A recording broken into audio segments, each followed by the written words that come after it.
Informe detallado. El ministro Rodríguez Torres presentará pruebas de plan conspirativo contra Venezuela. No es suficiente. Oposición exige aumento mayor del salario mínimo. Buscando justicia, presidente Maduro dice que asesinato de Eliezer Otaiza fue planificado desde el exterior. Rescate bajo tierra. 30 cuerpos continúan enterrados tras derrumbe de una mina en Colombia. Lluvias torrenciales, salud de lodo sepultó viviendas y vehículos en México. Poder criollo. Carlos González despachó su 6º cuadrangular del año.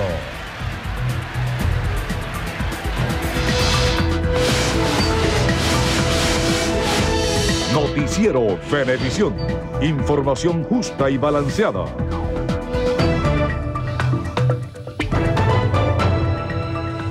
¿Qué tal, amigos? Muy buenas tardes. Sean todos bienvenidos a la presente emisión de su Noticiero Venevisión. Endrina Yepes y Eduardo Rodríguez Yoliti estamos listos para las informaciones. El presidente de la República, Nicolás Maduro, denunció que el asesinato del presidente del Consejo Municipal del municipio Libertador, Eliezer Otaiza, fue planificado desde Miami por personas que estuvieron en el poder en el pasado y ejecutado por sicarios. Liz Flores nos tiene esta información. Durante la concentración realizada en la Plaza Oleari por el Día del Trabajador, el jefe del Estado informó que en el asesinato de Eliezer Otaiza existen autores intelectuales. El asesinato de Otaiza fue planificado. El asesinato de Otaiza fue ejecutado como un falso positivo para que fuera presentado ante la opinión pública como un hecho de violencia más, como se planifican los falsos positivos en nuestra hermana Colombia. El asesinato de Otaiza lo alentaron desde Miami sectores que tuvieron el poder mediático y económico en Venezuela en el pasado, porque Otaiza no merecía morir. Otaiza fue torturado antes de morir. Otaiza fue humillado antes de morir.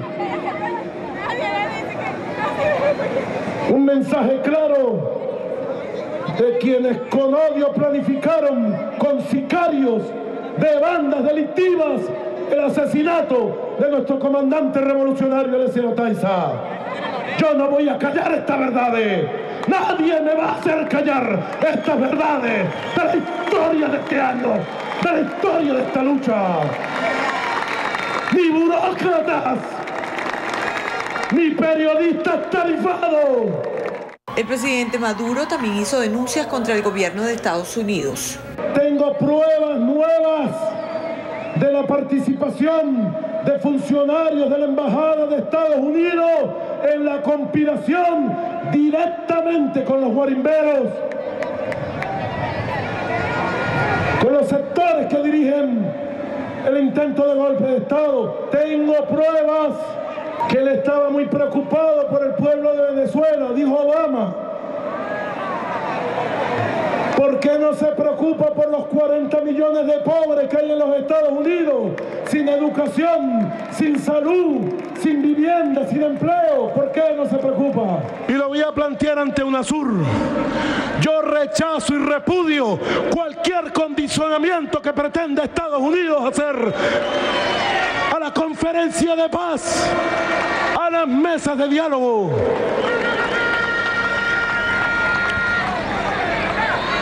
¿Qué pretende Estados Unidos? Fijarle una línea a la oposición para que se retiren de la mesa de diálogo. ¿Creen ustedes? Lo dejo pues en la reflexión de nuestro pueblo. Rechazo y repudio la injerencia grosera, insolente del gobierno de Estados Unidos en los procesos de diálogo y de paz que he adelantado en Venezuela. Y no voy a aceptar condicionamientos de ningún tipo. Este fin de semana el gobierno iniciará inspecciones en los comercios para combatir la especulación. Aquel que descubra en planes conspirativos, en planes de acaparamiento, en planes de saboteo, le voy a aplicar la ley y va a ir preso y le vamos a entregar esa unidad productiva a los trabajadores. Que nadie se equivoque conmigo. Yo llamo a todo el mundo a respetar la ley de precios justos. Recientemente agarramos 25 empresarios. Dios santo, yo dije, ¿cómo es eso? Compran los productos que ellos venden y está en la factura. Y en vez de ponerle el precio justo, le ponen un precio 300 veces más. De alimentos es un crimen.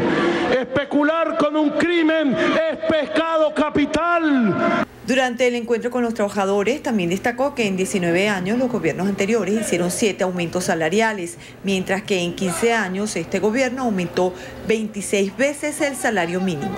El jefe del Estado, Nicolás Maduro, anunció la creación del Fondo Nacional de Prestaciones Sociales contemplado en la Ley Orgánica del Trabajo, los trabajadores y las trabajadoras. Además anunció que desarrollarán un plan para el fortalecimiento y la protección de las manos de obra. Desde la Plaza Oleari, Gracias, Liz. Organizaciones sindicales, estudiantiles y dirigentes políticos de oposición rechazaron el aumento de salario del 30% decretado por el Gobierno Nacional. Victoria Joseph nos cuenta que se movilizaron para exigirle al Ejecutivo la revisión de esta medida. Como todos los años, los trabajadores se movilizaron en su día este 1 de mayo para hacer que el Gobierno Nacional escuche sus peticiones. Repudian el modelo económico existente en el país y el reciente aumento del sueldo mínimo de 30%. Para el secretario general de la Central Obrera, Manuel Cova, es insuficiente y discriminatorio. No satisface ni las aspiraciones de los trabajadores, ni mucho menos las necesidades de la familia venezolana. Nosotros ratificamos, señor presidente, el aumento general para todos los trabajadores, activos y jubilados, del sector público y del sector privado, porque a todos los afecta la inflación. 16 sectores sindicales unieron su agenda a la de los estudiantes e informaron que no abandonarán las calles. La lucha es por la democracia y el derecho a la protesta que consideran está siendo atacado. La protesta se multiplica cada día por el agravamiento de la crisis social y la ausencia de respuestas efectivas por parte del gobierno ante las justas demandas de la población.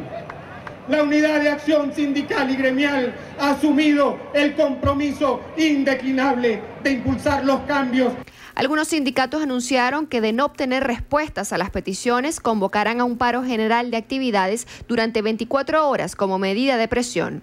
Victoria Joseph, Noticiero Venevisión. El jefe del órgano superior de la economía, Ebert García Plaza, anunció el despliegue de la segunda ofensiva económica desde el estado Anzoátegui y detalló que 1.867 equipos se encargarán de la fiscalización en todo el país. García Plaza explicó que este operativo va directamente a los distribuidores de comestibles, electrodomésticos y demás sectores priorizados. Acá en el estado Anzoátegui, nosotros, como está sucediendo en los 24 estados del país, hay un despliegue para municipalizar todo el proceso de supervisión y fiscalizaciones. A nivel nacional, nosotros tenemos que decir que vamos a desplegar 1.869 equipos para peinar todo el territorio nacional. Estamos hablando que vamos a tener la capacidad para que en un lapso no mayor a 3 meses nosotros hayamos podido supervisar y fiscalizar todas las empresas distribuidoras, almacenadoras, comercializadoras de cualquier tipo de producto a nivel nacional.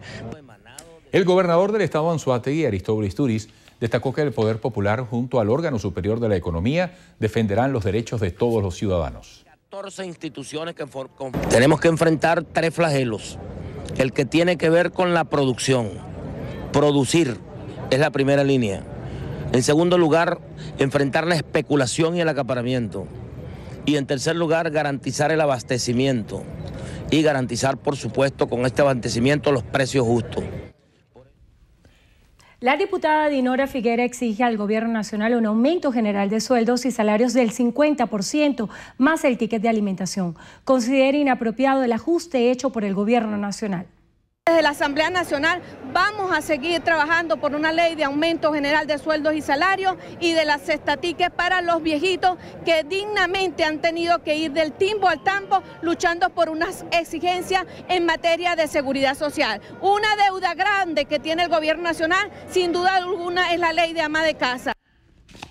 La parlamentaria también rechazó lo que considera la criminalización de los sindicatos. Informó que desde Primero Justicia seguirán trabajando en base a las necesidades de los venezolanos. En Colombia, equipos de socorro con la ayuda de excavadoras intentan remover la tierra tras el derrumbe de una mina en la localidad de San Antonio. Los cuerpos de 3 mineros fueron recuperados y al menos 30 continúan enterrados. Las autoridades indicaron que el accidente ocurrió en una mina de oro explotada ilegalmente en el estado del Cauca. 8 personas fueron rescatadas con heridas leves y 3 cadáveres fueron recuperados del derrumbe. Se desconocen cuántas personas están atrapadas porque las informaciones que manejan las autoridades se basan en cálculos de personas que trabajaban en la mina. En México, al menos 7 personas murieron en un deslave provocado por las intensas lluvias en el estado de Puebla. El gobierno estatal dijo que una luz de lodo sepultó varias viviendas y 5 vehículos que se encontraban estacionados al borde de una montaña. Los vecinos ayudaron a rescatar los 7 cuerpos, entre ellos una mujer embarazada y sus otros 2 hijos. El gobierno local garantizó apoyo a las familias para cubrir los gastos funerarios y respaldo a quienes perdieron sus carros. Equipos de rescate permanecerán en el lugar hasta constatar que no hay más cuerpos enterrados por el alud. Amigos, nuestra primera pausa y al regreso, nuevo desastre. Autoridades de Corea del Sur enfrentan duras críticas tras choque de 2 trenes.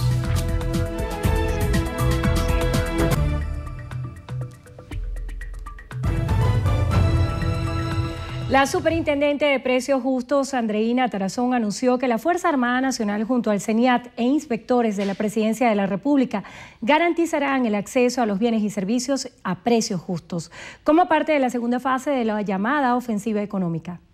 Estamos anunciándole al país, como ya hemos podido ver en el transcurso de la mañana del día de hoy, nos estamos desplegando en los 24 estados a nivel nacional, dándole cumplimiento a la instrucción del señor presidente de la República, Nicolás Maduro Moro, en esta segunda fase de la ofensiva económica, que no tiene otro objetivo sino darle cumplimiento a la Ley Orgánica de Precios Justos. Precisamente estamos desplegados a nivel nacional más de 1.866 equipos. La jefa de gobierno del Distrito Capital, Jacqueline Faría, informó que más de 25 equipos se desplegarán en el municipio Libertador, aquí en Caracas, para la defensa de la Ley Orgánica de Precios Justos. Aquí está este batallón, 250 personas formadas, equipadas con sus planillas para hacer el levantamiento y el análisis de cada precio y que ese precio en el casco central y en toda Venezuela sea un precio justo. Ahora vamos a hacer un contacto con Claudia Andrade en el mercado Guaycaipuro, donde miembros de Primero Justicia exigen un aumento general de sueldos y salarios. Adelante, Claudia. Buenas tardes, así estamos en las puertas del mercado Guaycaipuro, donde la dirigencia de Primero Justicia, encabezada por el concejal y coordinador de Caracas, Jorge Millán, realizaron una protesta para exigirle al gobierno que ubique el salario mínimo en 5.000 bolívares mensuales y decrete un ajuste salarial general de 50%. Todos los incrementos que se vienen generando por esta inflación que se está comiendo el salario de los venezolanos están por encima de ese 30%, por lo cual nosotros calificamos ese incremento de un incremento chucuto. El gobierno debe tomar en consideración que al pueblo venezolano, a la familia venezolana, hoy el salario no le alcanza para poder brindarle alimentación, educación y tener algo de calidad de vida. Y eso es producto de unas políticas económicas erráticas. El venezolano no tiene por qué pagar las culpas de los errores del gobierno. Y eso es lo que pretende hoy el gobierno de Nicolás Maduro. Millán insiste en que el modelo económico aplicado por el gobierno fracasó y es por eso que deben aplicar medidas que estimulen la producción nacional, la única forma de combatir la inflación en Venezuela. Claudia Andrade, Noticiero Venevisión. Gracias, Claudia. Magistradas y magistrados del Tribunal Supremo de Justicia condecoran a 172 trabajadores de diferentes áreas laborales en el marco del Día del Trabajador. Con esta condecoración, el Alto Tribunal enalteció el esfuerzo que a diario realiza todo el personal de la institución. La presidenta y magistrada Gladys Gutiérrez Alvarado agradeció al personal su fidelidad a la institución y sus aportes para el buen funcionamiento de la nación. José Torres, miembro del Comité Ejecutivo de la CTV, rechazó lo que considera un paquetazo económico del gobierno nacional. Hizo un llamado a la unidad de todos los sectores del país. Que los trabajadores, nuestra organización asume el reto de construir una agenda con la sociedad civil, con los estudiantes, para los reclamos que nosotros tenemos pendientes, la contratación colectiva, un aumento general de sueldo y salario decente, para que podamos reivindicar este país porque lo necesitamos. El ministro de Petróleo y Minería y presidente de Petróleos de Venezuela, Rafael Ramírez, informó que el abastecimiento de combustible está asegurado en toda Caracas y que no existen problemas de disponibilidad. Ramírez ratificó el respaldo a los cuerpos de seguridad durante las operaciones de despacho que está realizando la Empresa Nacional de Transporte. Informó además que se está adelantando un operativo especial de distribución de gasolina en el este de Caracas. La diputada al Parlamento Latinoamericano Delsa Solórzano señaló con motivo del Día Internacional del Trabajador que Venezuela se levanta y se esfuerza en seguir adelante a pesar de todas las dificultades, gracias a la fuerza de sus trabajadores. Así lo dio a conocer a través de su cuenta en Twitter, donde aseguró que hoy más que nunca los venezolanos merecen tener un feliz Día del Trabajador.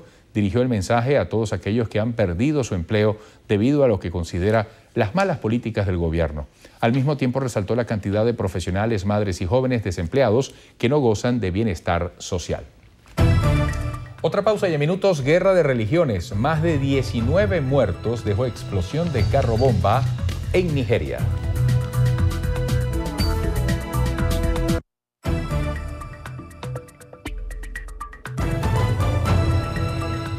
El ministro de Interior, Justicia y Paz, Miguel Rodríguez Torres, presentará un presunto plan desestabilizador en contra del gobierno nacional.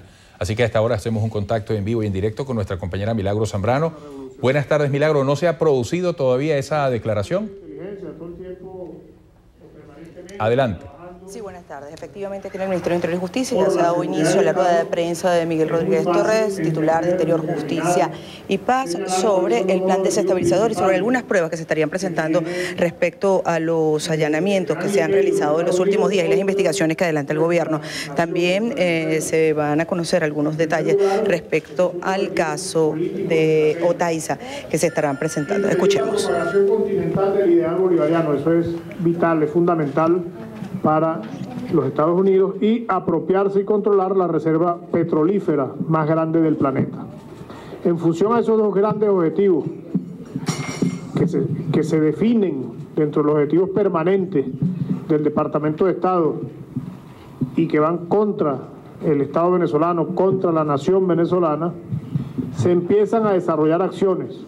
Y uno se pregunta a veces, y hay venezolanos que a veces no lo entienden, no lo comprenden, y creen que esto es ficción.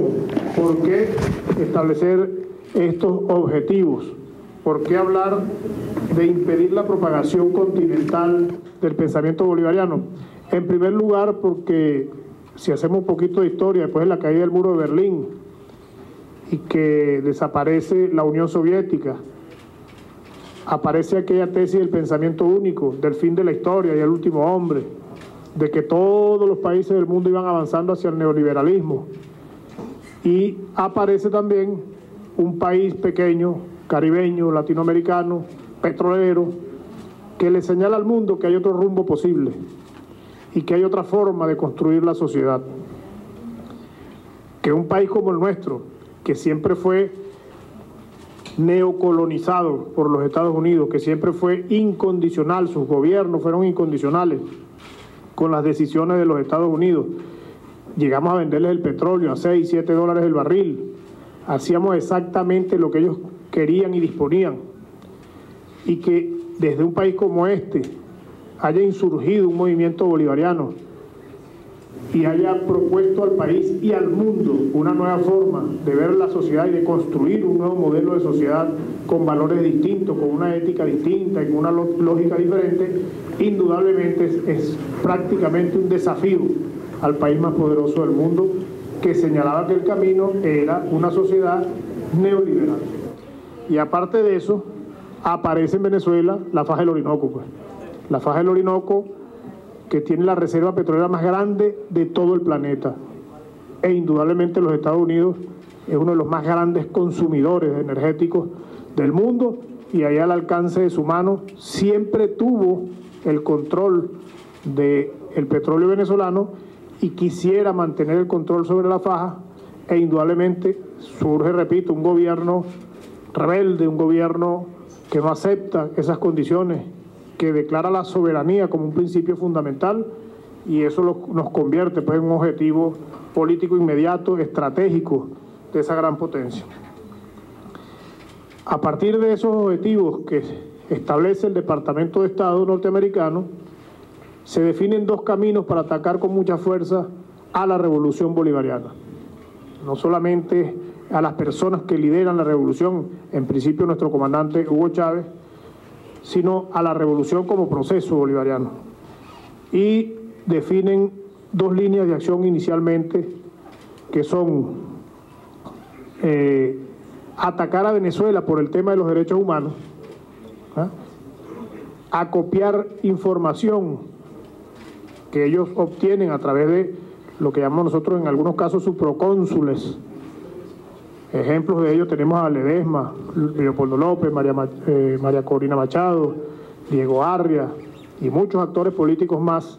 Ellos empiezan a copiar información donde, manipulando esa información, hacen ver al mundo, o tratan de hacer ver al mundo, de que en Venezuela se violan permanente y constantemente los derechos humanos. Ejemplo de eso, yo tengo por aquí un informe que un amigo de la MUD me envió hace poco, de fecha 30, está nuevecito, que lo escribe Delsa Solórzano.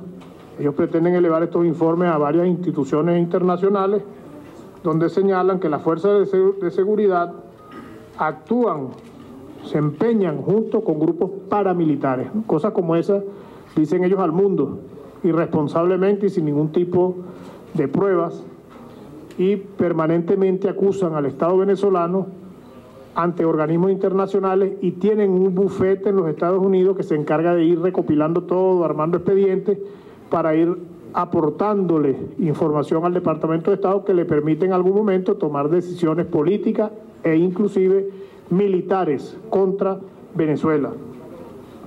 Y la otra línea de ataque viene por el tema del narcotráfico y el terrorismo, donde señalan de manera irresponsable a altos funcionarios del gobierno, de la revolución, de estar implicados en actividades terroristas o de financiamiento al terrorismo y en actividades de narcotráfico, con indudablemente intenciones de fortalecer esa matriz de que Venezuela hay un Estado forajido. Bajo esos términos y con esa excusa han invadido otros países, utilizando métodos de las guerras modernas de hoy, de las guerras contemporáneas, como lo que llaman unas guerras de cuarta generación, utilizando contratistas, utilizando mercenarios, en fin, bajo el argumento de un Estado forajido construido desde el ataque a los derechos humanos e involucrando a Venezuela en temas de narcotráfico y terrorismo. Ellos van creando la excusa necesaria para poder atacar a nuestro país. Yo voy a hacer un rápido pasaje por una serie de acciones previas a lo que estamos viviendo hoy, que se pensaron, se diseñaron en el exterior, y para su desarrollo han utilizado grupos juveniles, grupos estudiantiles, delincuentes, todo tipo de personas para tratar de dar al traste con el gobierno revolucionario. Y aquí vamos a entrar en temas que ya lo hemos tocado en otra rueda de prensa, pero que es necesario recalcar y mostrar hoy algunas otras conexiones, nombres, personas que participaron en aquellas movilizaciones, que participaron en aquellas actividades y que hoy por hoy también están involucrados en toda esta actividad que hemos visto en Venezuela en los últimos meses. En primer lugar, estamos partiendo de lo que dieron a llamar ellos mismos la fiesta mexicana. Eso, algunos inclusive en una oportunidad que presentamos ese informe aquí, lo tomaron a chanza, ¿no? Lo tomaron a juego. La fiesta mexicana fue una actividad que se realizó en México, por eso le ponen ese nombre. Lo de la fiesta indudablemente es un nombre que le colocan a la actividad para tratar de ocultar la realidad de la actividad, y en esa actividad participaron importantes líderes de los movimientos juveniles y estudiantiles que hoy por hoy estamos viendo nosotros conduciendo, activando y ejecutando acciones violentas en diferentes partes del país, que afortunadamente han sido derrotados, pero que continúan de alguna manera buscando la forma de mantenerse en la calle. En esa actividad participa un ciudadano llamado Gustavo Tobar Arroyo. Ya ustedes van a ver en una lámina posterior que es uno de los grandes articuladores, es uno de los grandes organizadores, consigue el financiamiento, vamos a ver a través de quién, vamos a ver con quién se retrata, con quién se reúne. Ahorita vamos a ver una foto que señala bastante bien quién es ese personaje, que él se presenta como un defensor de los derechos humanos, se presenta como el presidente de una fundación dedicada a los derechos humanos. En esa actividad de México participó Gustavo Tobar Arroyo, Daniel Ceballos, Lester Toledo, Freddy Guevara, David Smolanqui, unos generales de la Plaza Altamira, y tuvo Gaby Arellano, una cantidad de jóvenes que estamos viendo hoy nosotros, Vilca Fernández, que vemos hoy en la calle, haciendo constantemente desmanes violentos contra la ciudadanía y contra el Estado. Eso en el mes de octubre del año 2010. ¿Qué aprenden ellos allá? A ellos les llevan unos instructores del movimiento OCPOR, que es un movimiento que ha participado en actividades conspirativas para aplicar lo que llaman el manual de Jean Char, el golpe suave. Si usted ve las clases que ellos les dan, que tenemos nosotros en los informes, está todo basado y fundamentado en ese manual, en todas las actividades que él establece cronológicamente que hay que ir cumpliendo para derrocar un gobierno. ¿Cuál es el fin de esa actividad? Lo vamos a ver en un informe que les voy a leer algunos trozos ahorita de lo que se hace después que regresan de México. En marzo del 2012 empiezan a desarrollar lo que llaman el Plan País. Ese es un plan que es anexo a toda esta actividad, que lo desarrolla Humberto Prado. Humberto Prado, con una ONG que se dedica, entre comillas, al derecho de las personas que están privadas de libertad, empieza a promover en los distintos centros penitenciarios las huelgas de hambre, protestas permanentes, protestas violentas, para que mientras JABU, Movimiento 13, Operación Libertad, todos estos grupos están en la calle tratando de desestabilizar, tratando de generar la máxima ingobernabilidad posible, ellos estén en las cárceles también causando otro foco de violencia en el país. Después, en abril del 2012, hay un encuentro entre las ONG y los jóvenes estudiantiles de la oposición, donde participa también Tamara Sujú, todos la conocemos, Gonzalo Iñop, Enrique Terhorst, Loren Salet, todos los integrantes de JABU, Operación Libertad, Violencia Callejera.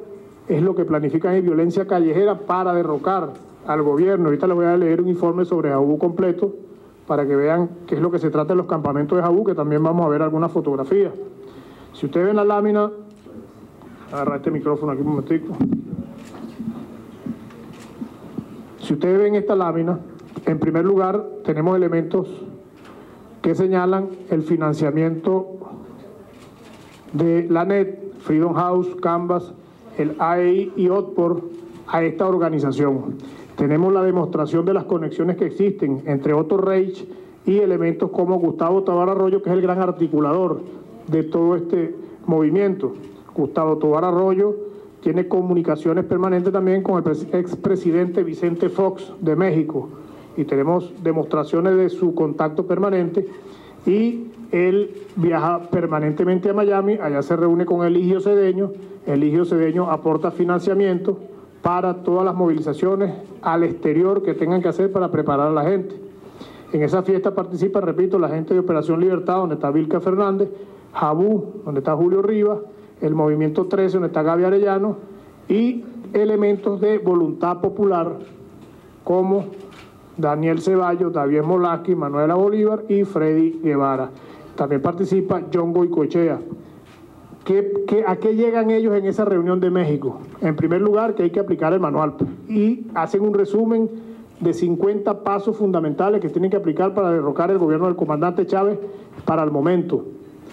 Y que tienen que buscar un líder único que asuma que todos esos grupos que son de una tendencia realmente anárquica, que todos esos grupos puedan actuar de manera unitaria. Y es cuando seleccionan a Leopoldo López como el elegido para dirigir las operaciones violentas, las actividades violentas de todo este movimiento. Luego, en abril del 2013, viene la violencia postelectoral, 11 fallecidos, se llama La Calle, lo conocemos, para iniciar lo que llamaban el encendido de las calles para tratar de derrocar al gobierno. El 24 de abril de 2013 es capturado Timothy Hale en Venezuela. Ustedes también tienen la información, lo conocen y saben que estaba operando con todos los estudiantes que tenían campamentos en diferentes puntos de la ciudad para la protesta. Es un ciudadano que está preparado en materia de inteligencia y la misión era tratar de crear confrontación entre grupos afectos al gobierno contra los grupos estudiantiles que estaban en esos campamentos. Y entre enero y abril empieza lo que llaman el plan La Salida, que ya lo hemos visto, que terminan todo este tema de la guarimba. Pasa a la siguiente. Fíjense, aquí tenemos pruebas de lo que le estamos diciendo, elementos que vinculan a Tobar Arroyo, por ejemplo, con Gonzalo Imiop, ¿no? Vemos a Tobar Arroyo en un carrito por allá con el expresidente Vicente Fox. Aquí vemos a Tobar Arroyo, esta foto interesante, porque vemos a Tobar Arroyo con Jean Sharp. O sea, no es que estamos diciendo que es ese manual, no, ese es el manual que ellos utilizan en varias partes del mundo, incluyendo Venezuela, para entrenar a muchachos y conducirlos a las acciones violentas que hemos visto aquí en Venezuela. Y aquí vemos el seleccionado en la fiesta mexicana, esta fiesta de la toma allá, para conducir, poder unificar a esos grupos radicales para tratar de derrocar al gobierno, en este caso Leopoldo López, siempre con ese problema que tiene ahí en los ojos, ¿no? Pasa a la siguiente. Aquí vemos, bueno, mire, aquí estamos viendo también al amigo Carlos Vecchio, que ya ustedes saben, Voluntad Popular de nuevo, María Corina Machado, que es esa sombra que por donde va pasando va incendiando y dejando escombros, y aquí vemos a el conocido Federico Rabel también, con este caballero Gustavo Tobar Arroyo. Él después sale diciendo, seguro va a salir diciendo que es que la tenemos agarrada con él y que es lo que hace poemas y poesía. Sigue. Y esta es la foto, bueno, la joya de la corona con Gustavo Tobar Arroyo. Pues. Gustavo Tobar Arroyo con el que aparece en todas las quinielas de todas las actividades contra Venezuela, que se llama Álvaro Uribe Vélez. En todas esas actividades aparece este caballero porque él se ha puesto como un objetivo hasta personal derrocar, acabar con la revolución bolivariana. Sigue. Lamentablemente, yo le voy a regalar un resumen de esta lámina porque aquí creo que no la van a poder ver bien, pero si nosotros les puedo nombrar las personas con las que se conecta permanentemente Tobar Arroyo por teléfono, que es lo que ustedes están viendo ahí. Gustavo Tobar Arroyo, esto es una lámina de conexiones, que llamamos en términos de inteligencia, es una forma de analizar cómo se conectan, cómo se unen, cómo se mueven. Y aquí podemos ver, por ejemplo, cómo Gustavo Tobar Arroyo llama permanentemente a Leopoldo López e inmediatamente después de la llamada a Leopoldo López, estos llaman a David Molaski, a Roderick Navarro, a Manuela Bolívar, a John Goicoechea, que ustedes lo vieron todo en el tema de la fiesta mexicana. Pues. Entonces este es un plan que se viene haciendo y que nosotros hemos venido siguiendo permanentemente.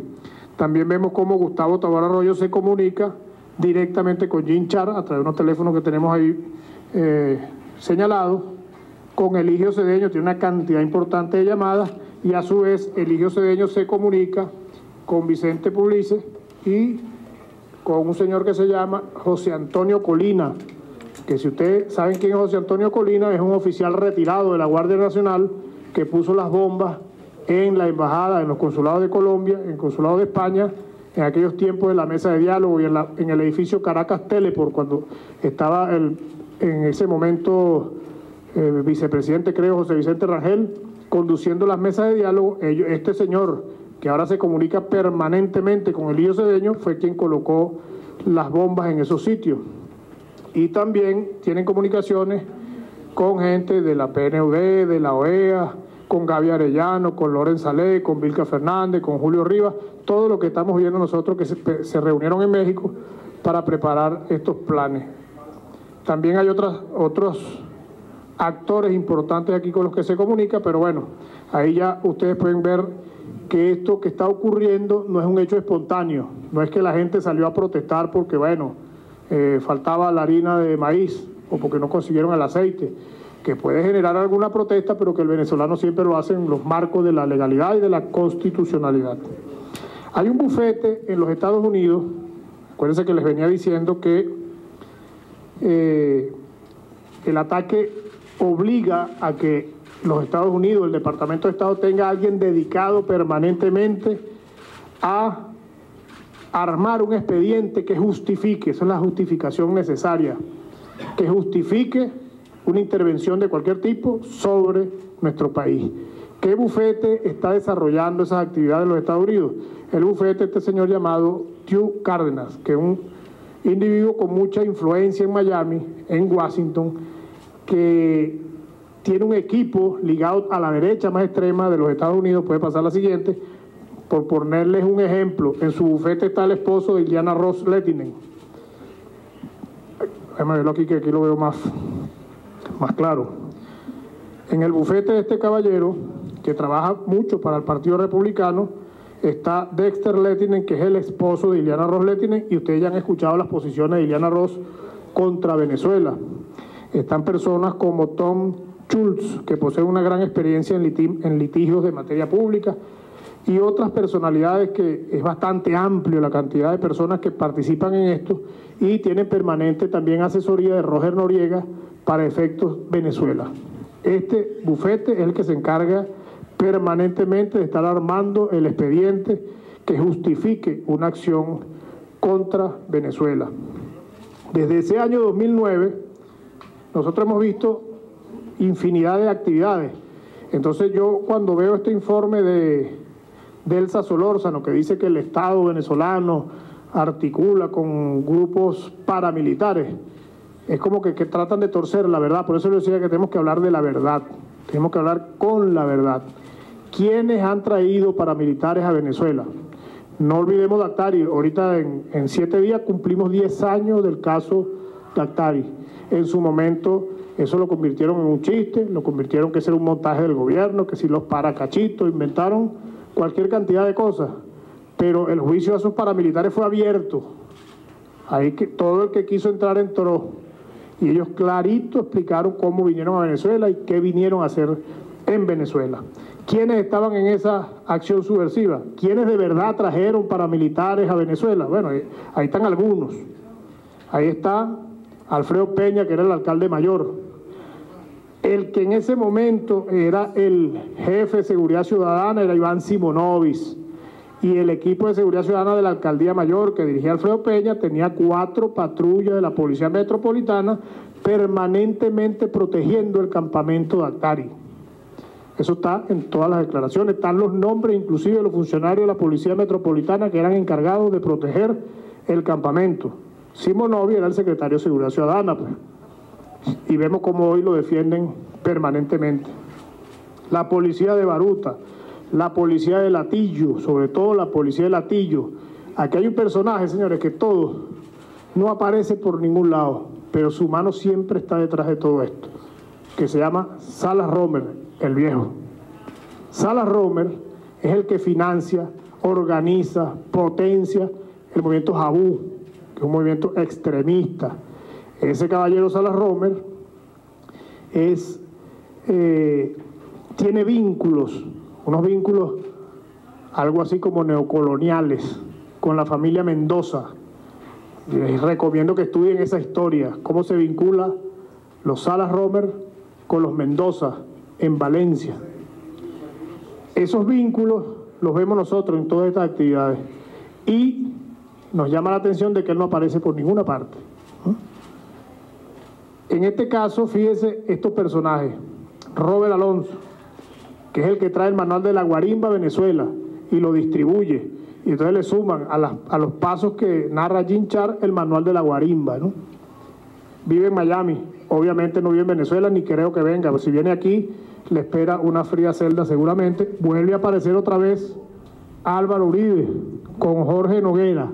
Jorge Noguera en aquellos tiempos era mi homólogo, él era el director general del DAS y está preso por narcotraficante y paramilitar. Él era mano derecha de Álvaro Uribe. ¿Y por qué sabemos que Álvaro Uribe tiene la mano metida en esto? Porque lo declaró el jefe de las Autodefensas Unidas de Colombia, Salvatore Mancuso, en una declaración en los Estados Unidos, que él mandó a esa gente para acá por instrucciones del presidente Álvaro Uribe. Seguimos.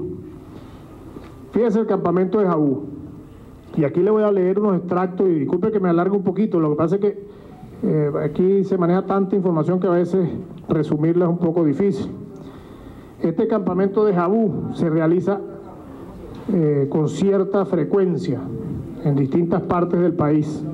Yo traje un informe de cada campamento de Jabú. Nosotros hacíamos un informe porque teníamos cómo acceder a la información de las exposiciones, de las conferencias, quién eran los conferencistas, de qué hablaban, qué misiones les daban, etcétera. Ese campamento, esta es una de las fotos, por ejemplo, de uno de los campamentos de Jabú, donde están recibiendo introducciones, miren su franelita de Oxford.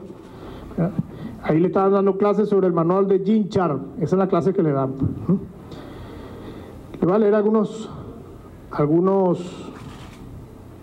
párrafos de este informe. Bien, es parte de la rueda de prensa que ofrece a esta hora el ministro de Interior, Justicia y Paz, Miguel Rodríguez Torres, donde hace señalamientos de presuntos planes desestabilizadores en contra del gobierno nacional. Vamos ahora de inmediato con Eduardo Rodríguez y entrevista a Venevisión. Entrevista Venevisión, líder en opinión, por tu canal independiente, Venevisión.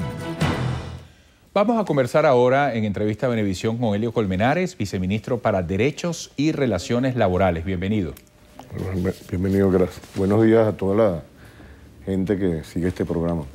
Ministro, vamos primero a un asunto de forma para saber qué incidencia tiene en el fondo, porque además de la denominación o el cambio en la denominación del despacho que usted rige, cambio que se presentó en el caso de su despacho en el mes de diciembre, el Ministerio del Trabajo ahora se llama el Ministerio para el Proceso Social del Trabajo. ¿Qué explica estos cambios? Bueno, hay la concepción alrededor del trabajo. El trabajo en las anteriores leyes siempre fue concebido como una relación individual entre un trabajador, un determinado patrono y un acto individual. La Constitución ya en el 99 empezó a concebir el trabajo como un hecho social, como un proceso social donde interviene toda la colectividad.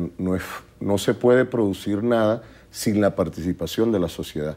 Inclusive ahorita estamos en este canal y esto es posible porque hay una serie de camarógrafos, hay una gran cantidad de gente trabajando, ¿no? Se está produciendo electricidad que hace posible que esto salga al aire.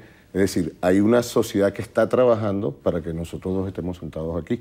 Entonces, de eso hablamos, de un proceso social. Y así lo identificó la Constitución y así lo recogió la Ley Orgánica del Trabajo de los Trabajadores y los Trabajadores, promulgada hace dos años, y precisamente las instituciones encargadas por esa ley de garantizar su cumplimiento, en este caso el ministerio donde yo soy viceministro, empieza a adoptar precisamente a partir de sus nombres, pero también en los cambios institucionales que se están produciendo, eso, un ministerio dedicado a la protección de ese proceso social del trabajo tan importante para la sociedad. Hablando de protección, el presidente Maduro acaba de anunciar un aumento salarial del 30%. Hay una referencia inicial al salario mínimo, pero se plantea ya dentro de las distintas consideraciones que de alguna manera haya una consideración general, según cada porcentaje o proporción. ¿Cómo lograr proteger ese aumento ante el cuadro inflacionario y tener como resultado un impacto positivo en el trabajador? En primera instancia, acuérdate que lo que la Constitución le ordena al Estado es que debe anualmente revisar y garantizar un salario mínimo vital. Ese salario mínimo que ahorita se acaba de colocar en 4.251 es el piso del salario, ¿no? El piso de lo que es el salario, que tiene otros componentes en tanto en el sector privado como en el sector público. Hay otros componentes del salario que hacen que ese salario sea muy superior a estos 4.200.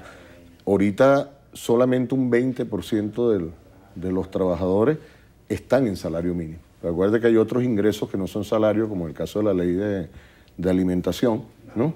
Lo que comúnmente llaman el ticket de alimentación, que también es un ingreso del trabajador y que coloca su ingreso mínimo, salario mínimo, más esta ley de alimentación por encima de los 5.000 bolívares, mucho más arriba de lo que es la cesta básica. Y hay otros componentes salariales, como el salario social, que ha significado la capacidad que tienen los trabajadores de acceder a alimentos más baratos a través de Mercal, de tener una salud pública garantizada que hace que no tenga que gastar su salario en temas de salud, y una educación pública garantizada que también hace que no todos los trabajadores deban recurrir al sector privado para garantizar la educación de sus hijos. Entonces, ahí son los elementos de protección del salario. Obviamente, dentro de la situación que estamos viviendo en el país de guerra económica, toda la política está dedicada a parar ese fenómeno inflacionario, que sería la garantía final de que el poder adquisitivo del trabajador no se vaya perdiendo en el tiempo y no sea necesario estar reajustando tantas veces el salario. Usted trae un gráfico histórico que habla de los 26 ajustes salariales en 15 años, sí, incluido el más reciente. Sí.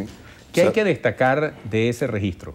Bueno, primero que tal cual como lo estableció la Constitución, ya antes de la Constitución, en febrero de 99, se dio el primer aumento. Posteriormente, todos los demás aumentos son postconstitucionales cuando se ordena. Estamos hablando de 25 aumentos, este sería el número 26. Y ahí lo que vemos es la gráfica de crecimiento desde el mismo momento, febrero de 1999, del índice inflacionario. Entonces vemos que mientras el salario digamos por ejemplo que si una persona ganaba un bolívar en salario mínimo en febrero de 99, ahorita ese bolívar ha aumentado hasta 42 veces. 42.5 veces con respecto al salario mínimo de 1999, mientras la inflación ha crecido 25 veces. ¿Eso qué significa? Bueno, que el salario mínimo, solamente como salario, ha adquirido un poder adquisitivo de un 40% sobre lo que ese mismo salario mínimo en 1999 podías comprar. O sea, eso demuestra que no solamente hay un crecimiento en cantidad de dinero, ¿no? Porque era 100 bolívares en febrero de 1999 y 4.200 ahora, sino que inclusive hay un crecimiento en términos de la capacidad adquisitiva de ese salario mínimo, un 40% superior a lo que era el salario mínimo en 1999. Viceministro, usted acaba de hablar de ese piso, ese salario mínimo sobre el cual se aplica por decisión ejecutiva un aumento de 30%. Para quien nos está viendo en este momento y no gana precisamente salario mínimo y con ese cálculo incluso puede quedar por debajo del nuevo ajuste, ¿cuál debe ser su expectativa? Pero más allá, ¿qué se prevé entonces desde la formalidad o acaso la obligatoriedad de las empresas del sector privado o público para manejar esas otras escalas? Teníamos ahorita en el noticiero declaraciones del secretario general de la CTB, Manuel Cova, quien decía, bueno, que por una parte el aumento no es satisfactorio, pero hacía hincapié en que debe ser un aumento general. ¿De qué depende ahora la generalidad de los otros casos? Dice, mira, la realidad es que no ha habido un decreto de aumento general de salario, porque precisamente toda la escala salarial en todo el sector privado y también en el sector público se construye a partir de ese salario mínimo. Salario mínimo, podríamos decir, dentro del rango de la escala de puestos y salarios del que maneja cualquier sector, tanto el público como el privado, es muchas veces el sector más bajo. A veces inclusive el sector más bajo está por encima del salario mínimo. En algunas convenciones colectivas prevén que el sector más bajo de la escala está 1.2, 1.3, 1.5 por encima del salario mínimo, y a partir se construye la escala. Muchas veces en el pasado, cuando se hicieron aumentos generales porcentuales sobre el ingreso del trabajador, las diferencias de ingreso del trabajador, a veces por rotación, a veces había unos que no eran de rotación, pero tenían mayor calificación, generó mucha distorsión en las escalas salariales. Aquí lo que nosotros hacemos es fijar el mínimo y al fijar el mínimo se produce una reacción que en prácticamente 3 o 4 meses se reajusta toda la escala. Nosotros en el sector público, por instrucciones del presidente, que dio ayer mismo durante el acto del 1 de mayo, vamos a revisar la escala de sueldo de los funcionarios y funcionarias de la Administración Pública Nacional y la escala de salarios de obreros, que son 2 escalas que hay en el sector público, precisamente ajustando el salario mínimo en el nivel 1 y a partir de ahí construyendo hacia arriba. Eso es muy normal que ocurra y es más sano porque permite, en la mayoría de los casos, a través de la convención colectiva en las relaciones de negociación, que se establezcan fórmulas, como todos los contratos, para ese ajuste de la escala, y en otros sectores se da por propia iniciativa de los empleadores de ajustar ese salario, pero nadie queda por debajo, ¿no? O sea, si alguien no estaba en salario mínimo y el salario mínimo lo sobrepasó, debe reajustarse al salario mínimo y a lo mejor lo reajustan más para evitar que quede por debajo de otra escala de trabajadores. Viceministro, gracias por estas declaraciones, por esta visita. Éxitos, hasta pronto. Gracias. El viceministro para Derechos y Relaciones Laborales, Helio Colmenares, hoy en entrevista a Venevisión. Quedamos con Endrina. Hoy parece lunes, parece viernes. Es viernes, ¿no? Así es. Y antes de finalizar, vamos a hacer un nuevo contacto con la sede del Ministerio de Interior, Justicia y Paz, donde en este momento se está desarrollando una rueda de prensa por parte del ministro. Escuchemos parte de la rueda de prensa. 2 pistolas y una cantidad, un fusil y una cantidad más de 2 fusiles de asalto y uniformes militares, una cantidad de cosas. Un señor norteamericano con su pasaporte norteamericano. Sigue.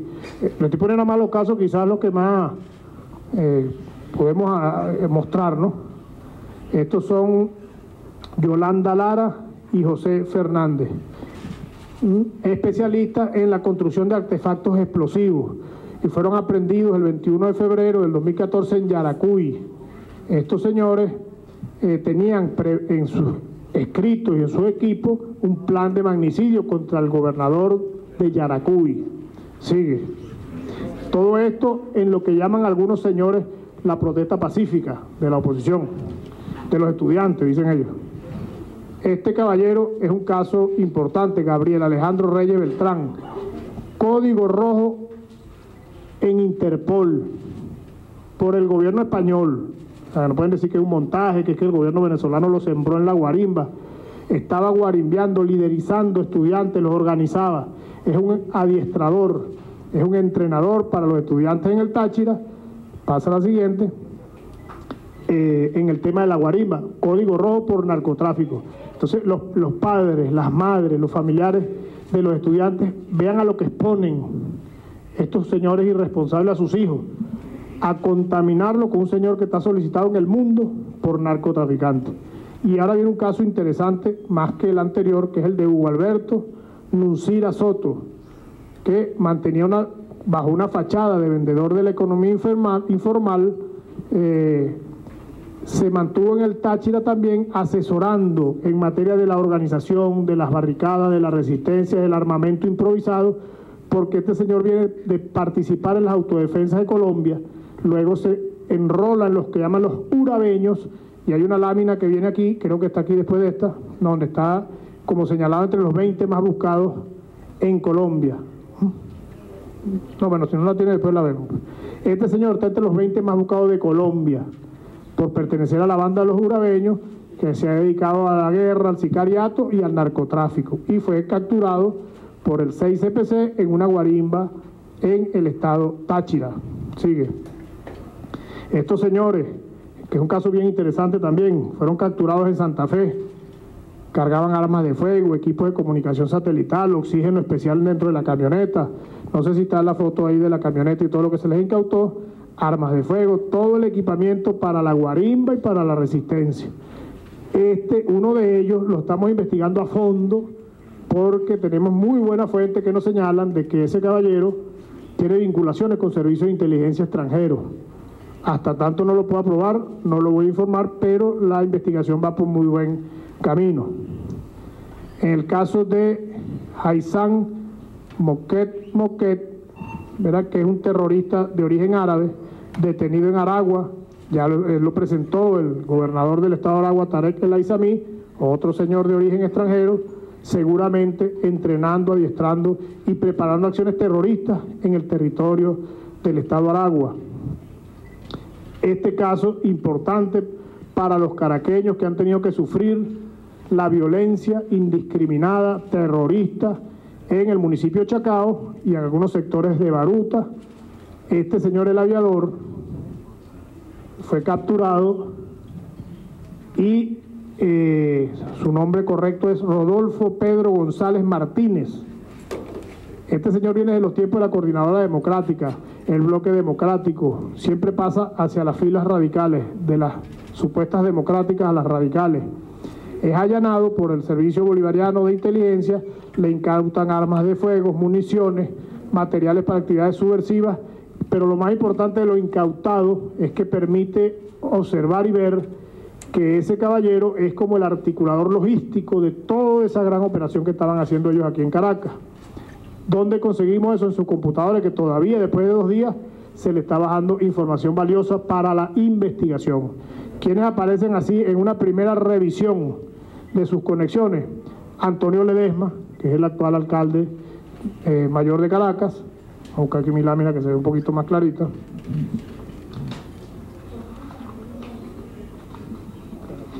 El aviador. Aquí tenemos a que tienen conexiones comprobadas en sus equipos de comunicación, en su computadora, su teléfono. Antonio Ledesma, Froilán Barrios,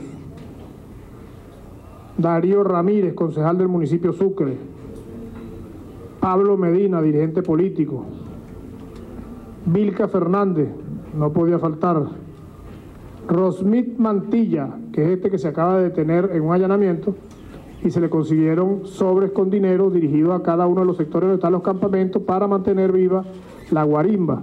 Y aquí me detengo un poquito. No sé si ustedes recuerdan cuando se hizo la toma de la Plaza Altamira, un guarimbero que agarramos en la plaza. Yo lo senté ahí conmigo y empecé a preguntarle hasta que al fin me dijo sí. Él señala a este y uno que llaman el chino, como era el que les pagaba 5.000 bolívares semanales. Imagínate la cantidad de plata que maneja. 5.000 bolívares semanales a quien se mantuviese en la guarimba. Ya el periodista de Globovisión está diciendo que prefiere irse a guarimba, que se gana más plata allá. Entonces es cierto, pues aquí está la prueba de que este señor trabaja para el aviador y es de Voluntad Popular, que es un partido sedicioso, sin duda alguna. ¿Quién más tiene contacto con este sujeto, el aviador? Con Rodolfo Pedro González Martínez. Está Ana Karina García, una estudiante, dirigente estudiantil. El almirante Iván Carratú Molina, que yo creo que él todos los días del mundo sueña con derrocar a la revolución. Está Rosmit Mantilla, que le acabo de mencionar. Iván Ballesteros, que tiene un programa en Radio Caracas Radio. Víctor Ruiz, diputado. Douglas Morillo, dirigente estudiantil, que está detenido. Juan Requesén, que siempre sale con su carita yo no fui. Gaby Arellano, Josmir Gutiérrez, dirigente estudiantil, y un señor que se llama Jorge Alberto Camblor, empresario y financista. Este señor también estamos tras su pista porque es uno de los que le aporta recursos a Rodolfo Pedro González Martínez para mantener esos campamentos y mantener la guarimba. También la señora de Leopoldo López es otra de las personas que permanentemente acopia logística para llevar a los campamentos que está frente a las Naciones Unidas. Es permanentemente vista en el sitio. Lilian Tintori, llevando recursos, llevando alimentos, llevando todo para que esos muchachos se mantengan en ese lugar. Voluntad Popular de nuevo.